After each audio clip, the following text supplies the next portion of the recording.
আকৌ প্ৰেমিক বুৱাৰীৰ 2 সন্তানক হত্যাৰ চেষ্টা প্ৰেমিক যুৱকৰ। ইফালে ল'ৰা ছোৱালী দুটাক ডিঙিত চিপিছে, কিবা চাকু দি হানা খোচা কৰা আৰম্ভ কৰিছে। কান্দা কটা কৰিল না, তেতিয়া দৌৰি ঘূৰি গ'ল মাকজনী। 2 শিশুক নোৱাৰি হত্যা কৰিলে বুৱাৰীৰ শাহুৱেকক। তেনেকৈ আকৌ বিচাৰতে পিছফালে যে চাৰ্টত টানি ধৰিল, সেই টানি ধৰি তাই চিঞৰি আছে, মোক বাচা, মোক বাচা, মোক বাচা। সেই যেতিয়া মানুহবিলাক ওলা দেখা পাল, তেতিয়া সি দৌৰি ওলাই দিছে। 9টামান বজাত আমি গম পাইছো, 8:30 9টা ইয়াৰ ভিতৰতে আহিছো। আমি দৌৰি আহিছো। আহি অকল কান্দি আছে, বোৱাৰীজনী মাক নাই, মা নাই। মানে আমি সুধিলো তোৰ মা ক'ত গৈছে, শাহুতাক তোৰ মা ক'ত গৈছে, মা ক'ত বা ওলাই গৈছে, মই দেখাই নাপালো, ক'ত বা গ'ল। আমি ফোনতে কৰিছোঁ, পৰকীয়া প্ৰেমৰ কাৰণে সেই অৱস্থা আজি এইটো গতিত মানে হ'ল। নহ'লেতো কাৰণ সেই কোনোবাই ল'ৰা দুটা, ছোৱালী এজনী আৰু ল'ৰাজনী কি হেৰি আছে, হয়তো এনেকুৱা আছিল যে তেওঁলোকক মাৰি তেওঁলোকে কিবা এটা চিন্তা কৰিছিল।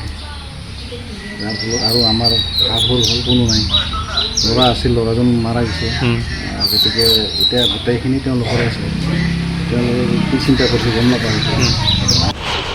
দোকানৰ ভিতৰত পৰি ৰ'ল শাহুৱেকৰ তেজেৰে লুতুৰি পুতুৰি মৃতদেহ।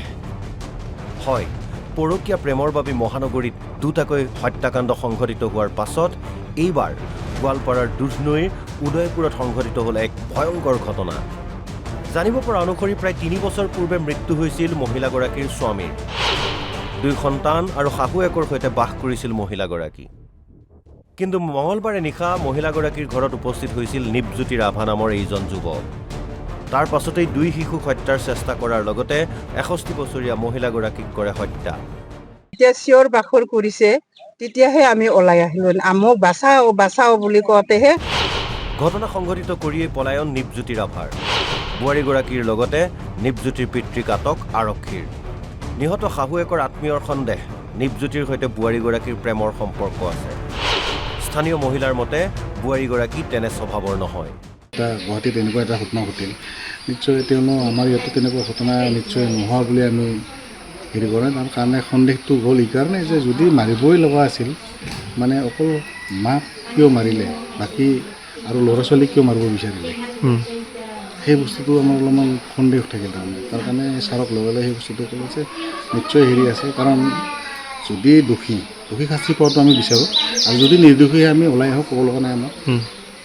কিন্তু জড়িত থকা সন্দেহ কৰিছোঁ। এইকাৰণে কৰিব লগা হ'ল যে মানে বাচ্ছা দুটাক মাৰিব বিচাৰিছে যিহেতু ল'ৰাজনে।